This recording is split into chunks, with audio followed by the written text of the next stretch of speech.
Good afternoon, ladies and gentlemen. It's your buddy 14 Prime, and as promised yesterday, I said we were going to talk about the new Lego Soundwave.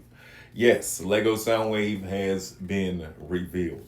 What I do think about this is one, it's not for me. I'm not really a Lego person. I've attempted them in the past. I had fun with them as a kid. Then I saw Transformers. Never touched Lego again until a couple years ago. My wife and I got like this Harry Potter set, and we put that together, put that together. Okay, yeah, I said that right. But anyway, this one does come with a sound brick. What's a sound brick, you might say? It is this. It's an innovative sound brick that lets you turn the dial and hear music play. Yeah, that's interesting. That I know a lot of people were in the market for a sound wave that you could use as an actual music playing device. I think that is awesome. What I don't think is awesome is like the price that they're charging for these. Not at the same time, Lego has never been an inexpensive habit. Same as Transformers, and you're going to spend some money. This set, I believe, is retailing at like 180.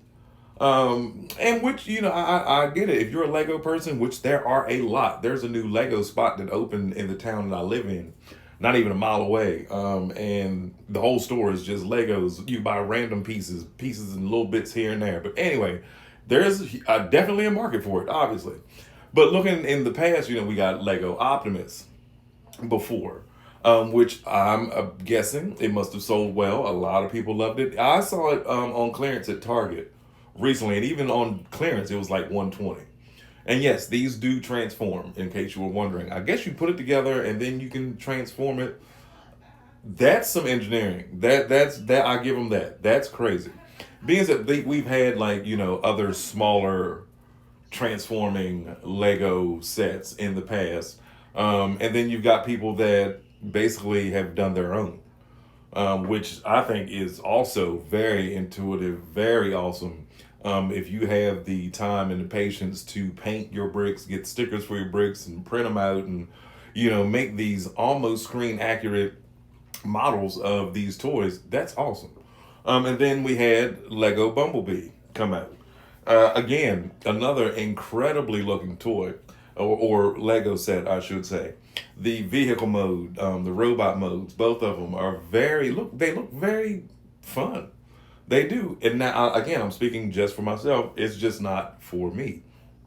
I barely have the time to come in here, make a video, make stop motions, do my husbandly stuff, clean up, cut the grass, edge the bushes, line the driveway, that kind of stuff, and then set aside like 5 extra hours to work on a Lego set. No. But for those of you who do have the time, this looks like this might be a fun way to kill some time. And then again, I want to highlight some of the pictures I found on the internet of people that just took their regular Lego sets and made these combinations of Transformers. That is awesome. That takes a great bit of skill, I would think. But coming in as one of my favorite ones that I saw while scouring the internet was this. Yeah, Transformers is Transformers Prime Megatron. Awesome, awesome looking toy. But the one that takes the cake, Bumblebee movie Lego Megatron. That right there. And I think now that I think about it, Soundwave would be the first Decepticon entry in the Lego set. I don't understand why Decepticons always get the short end of the straw. We always get Optimus, we always get Bumblebee first, and we always get another Autobot. Pick whoever you want, and then later on they start rolling out Decepticons. But as long as they make it even, that's always cool.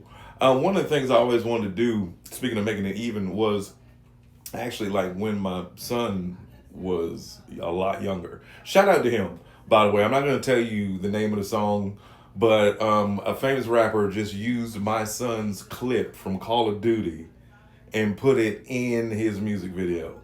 That's fire.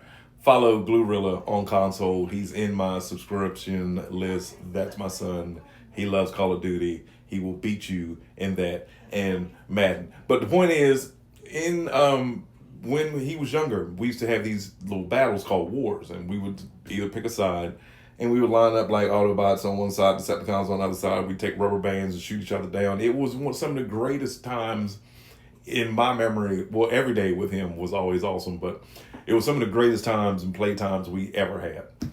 But I wanted to, what I was saying was, I want to one day take all of my toys down and just line them all up and see if what's the numbers, like how many Autobots versus how many Decepticons, and see like how close or how far off I actually am to find out who actually is my favorite faction. If you ask me, I'm a Decept for life.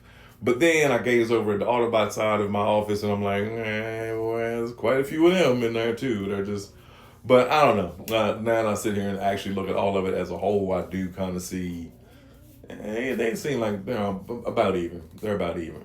But anyway, also coming up this week, again, as I was saying, there is a video that is floating around the internet that I cannot wait to tell you all about. It's about the first script and the second script of Transformers the movie, and things that they had taken out, robots that were replaced, certain scenes that were replaced in the movie, and it's going to be a doozy. I do want you to tune in for that.